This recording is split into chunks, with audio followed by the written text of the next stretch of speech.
Alright everyone, we start off today with a story that hits close to home, literally my home state of Vermont, because it involves Bernie Sanders scamming the poor leftists who gave him so much money. I gave him my entire salary for the month. How am I going to make rent? Bernie was supposed to win. No refunds, sir. That was basically his campaign in a nutshell.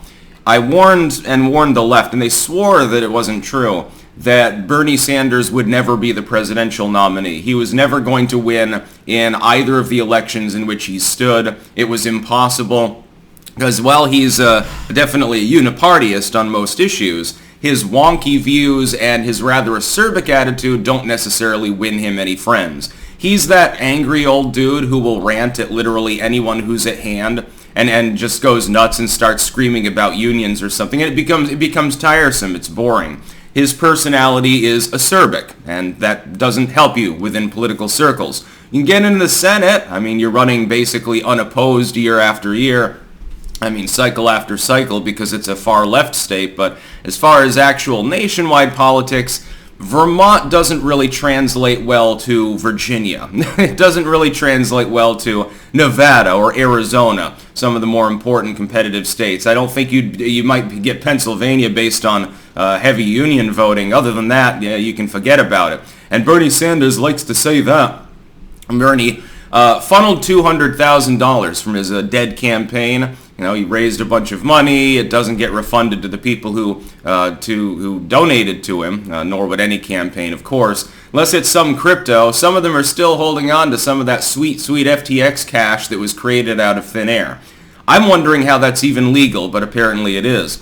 Bernie sent $200,000 to the non-profit, which pays out a lot of the money in terms of salary that it gets donated. After restarting it, for some reason it had been defunct for a while and then it was revived again.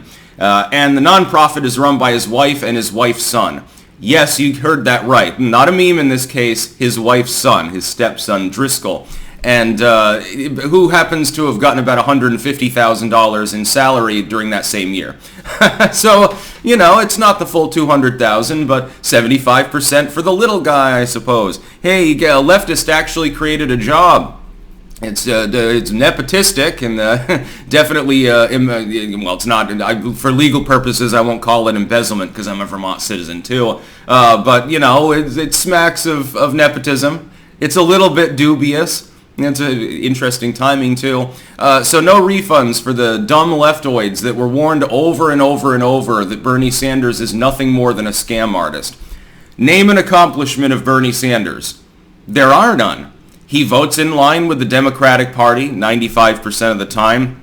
Only time he stands in the way is on military budgeting for the most part. That's about the only thing he deviates from some elements of the Dem unipartyists on. That and his constant haranguing. He's all talk, no action.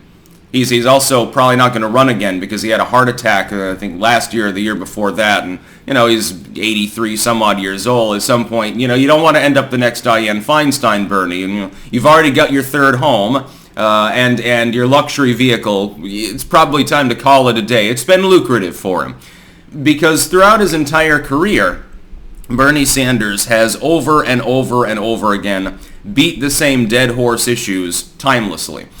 On a handful of those issues, coincidentally, simply by being in league with the Democrats, he's come out on top, but he's never been the foremost champion of any of those issues. For instance, gay rights. The Democratic Party, he took that up before the mainline Democrats, to be honest. I'll give him credit for that. But he's still a later tater on the issue. The Libertarians were talking about that shit in the 70s. And keep in mind, they're the extreme right-wingers of the party, of the nation, supposedly. On issues like guns, he's lost. Bruin has basically destroyed that, and you know now it's being whittled away at. It's only a matter of time before someone finally gets an upper court to review the NFA in part or in whole. I just wish it would happen tomorrow because all gun control is unconstitutional. They're losing the Democrats under firebrands like Bernie, again, all talk, no action, have even managed to somewhat lose now on the issue of education. They always had the upper hand on that issue as long as I can remember. Because the old moniker goes, the Republicans are the dumb party, the Democrats are the evil party. Well, the evil party at least wants to raise your taxes in order to fund the schools. The dumb party don't even like them schools. They don't like public schooling. They want everyone to be barefoot in the kitchen if they're female, or just wearing suspenders, chawing tobacco, and living in a trailer if they're male. That's the stereotype of the average Republican flyover voter.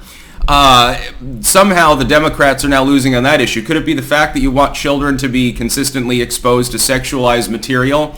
And, you seem to have an unwavering support for this, like it's a real big issue for you.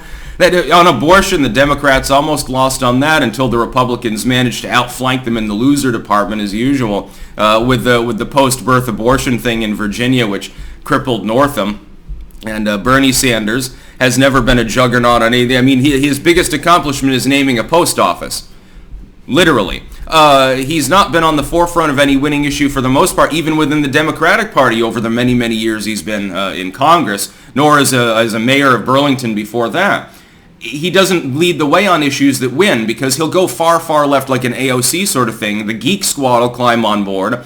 A couple of them cuck in the end, and then they strangulate their own ability to get things out of committee and shit like that. I know he's in the Senate and the Geek Squad are in the House, but they do cross-train, but they just don't have the votes, so they haven't accomplished anything. Bernie Sanders' biggest accomplishment in his entire life is arguably getting a bunch of millions of gullible people to vote for him, thinking he had a snowball's chance in hell of ever being president of the United States. They actually thought that an elderly socialist, self-professed, was going to be palatable among independent voters. If Bernie Sanders, let's say in the last election, Joe Biden had croaked, leaving Bernie at the top of the heap, or we'll say it's 2016 actually.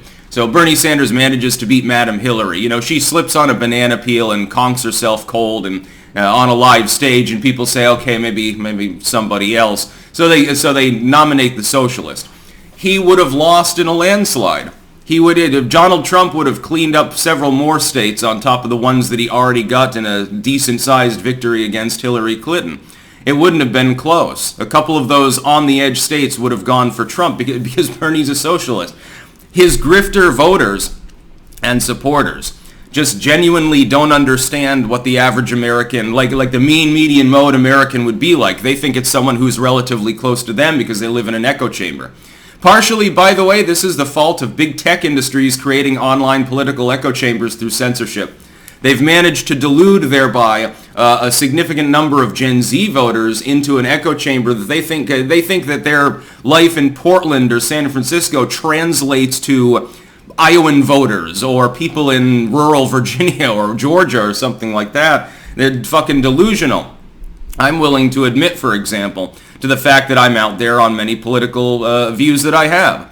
No, the average American does not support repealing the NFA. I fully acknowledge that. It's constitutionally proper. It's a good idea. It's what's best for the nation. We hear that all the time from the liberals now, don't we? But I realize the average American doesn't agree with me on that. That's why the courts haven't reviewed it. If more Americans demanded it, at some point you'd hit a tipping point. The fact that it's an unpopular idea means they simply keep punting the case back down and never review it. They've done this on a number of issues. They waited somewhat wisely on gay marriage until the polling just showed the public beginning to flip in favor of it to clear up a constitutional lingering issue that they could have reviewed long before. They simply didn't want to get into that mess when it was only 30% of Americans supporting gay rights or something like that. So, congrats, leftists. You effectively paid a six-figure sum to Bernie Sanders' wife's son as part of your wonderful political campaign that you supported so much because you wanted free gibs. You wanted handouts. You wanted free ice cream and you ended up paying for somebody else's. By the way, that's communism in a nutshell. That's about all. Peace out.